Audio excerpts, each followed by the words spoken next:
Welcome back to Making It, a series about creators, community, and what it takes to succeed together. Now, in the last episode, what we talked about was identifying your passion and how to show it with intention. Today's episode is about unleashing your creativity while still being authentic. Ain't that right, Isaac? Oh yeah, got to be.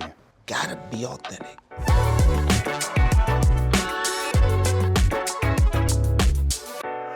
Now, before we get started, shout out goes to Cricket for helping sponsoring this video. They assist creators like me and my man Isaac in getting the absolute most out of life. Out of all the things you do and you represent, what do you lean into the most?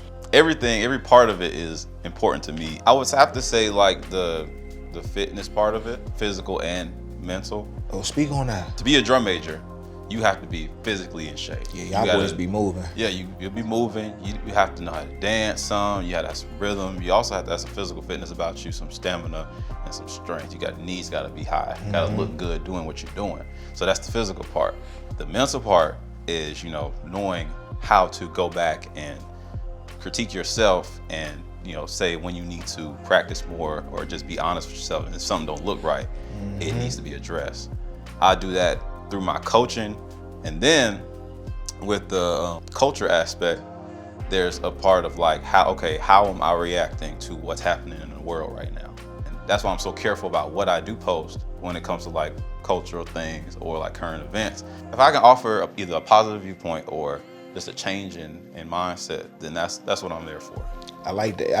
I didn't even consider that. You got Isaac that does all of these different things, and then you got Isaac, just the human, who sees all these things in the world and wants to speak on them, but wants to be intentional about his words to make sure that the audience that it lands on is getting something authentic and true to him. Yeah. Yeah, that's fire, man. That's how you solidify brand authenticity right there. And honestly, it just never felt smart, or not smart. I say it just never felt natural for me to stay in one lane. Like people like stay in your lane. I say smart. I mean, like how in some instances, yeah, but in like some aspects, it's like, I mean, a highway got 4 lanes. You gonna get to wherever you going, just stay in the slow lane. I love an analogy, bro. You know what I'm saying? So it's just like, give me the freedom to travel. That's right. Give me the freedom to, like, if I want to go fast, let me go fast. If I gotta slow it down and assess some things and let somebody else pass me, then yeah, that's cool too. But yeah, I'm gonna switch my lanes a little bit if I got to. So starting off as a creator, right? How did you diversify your content? So was it like a distinct difference between it, or was it all presented the same, but still like, was it contextually like different? That's a good question, man. It was very different. I think I said it before. I started off being a family creator. So I was just showcasing my family. I was a new father, about to be a husband. I was just trying to make content that I felt was meaningful and that I could go back and look at. It wasn't even really for everybody else at first. And then that's when I started becoming more involved in mental health and wellness, and I became a licensed therapist. And it was tough for me at first to transition from being a person that just showcased the family to being a person that's now giving people advice and in some ways telling people what to do. Because I don't like telling people what to do, but the more I leaned into it and I saw the audience response, it just emboldened me to just lean into it a little bit more and take more chances and more chances. And I think I've always been a creator in some way, shape, or form. And I think my mantra has always been, you never want to get too used to your audience seeing you do one thing. Because if you do one thing for too long and you don't diversify, they get married to the idea of you being that one thing. And when you try to change and do something, when you try to grow and evolve, they won't accept it. So even if I got content, everyone's expecting this fatherhood content, I'm gonna post something I wanna post, even if it don't hit like that. Right. Because I never wanna get you too used to me being just one thing. That's how I started diversifying, and I continue. The way I see it is one big building but different apartments. You feel me? Yeah. And I go from apartment to apartment. Some of it's more popular than others, but I'm never just doing one thing. That's not who we are. We multidimensional, bro. Absolutely. Yeah. I felt like I've definitely had points where I felt like I've had to pick one. And then like I'll see like something else go off, and I've kind of been torn in two as to like, okay, which one should I post or which one should I focus on, stuff like that. Because you riding the wave at that point. Yeah, that's not necessarily a bad thing though. If your audience is responding to a certain type of content more, it's all right to beef up on that content as long as you're not exclusively just doing that content, so that you stay very well-rounded, man. That's important. I've been making content for about 15 years at this point, but I've been doing it professionally full-time for 5, and I love it, dog. Wow. And that comes with a whole different level of responsibility, that level of visibility. But it can get confusing sometimes because on one side, you have impact, what you do, how it affects people. But on the other side, you have fame.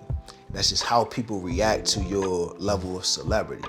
I don't think that fame is as rich of a goal as having legitimate impact on the world.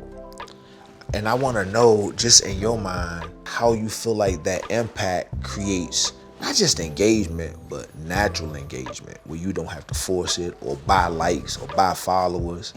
Like, how do you feel like that works for you? I feel like it definitely gives me my why, and like I said, my audience is who I do it for. And if somebody else can be better for it or can get more opportunities from it, then that's my why. And like you said, the impact is more important than the actual fame and having that positive impact on somebody's life. I love that, man. I always wanted to be helpful. I ain't never want to be famous.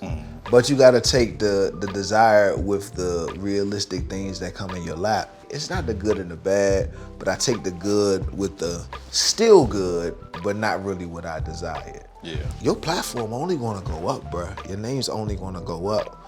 Like, how do you feel about all of those eyes on you? I accept it. That's what I'm talking about, man. You built for this, man. Do you feel that way?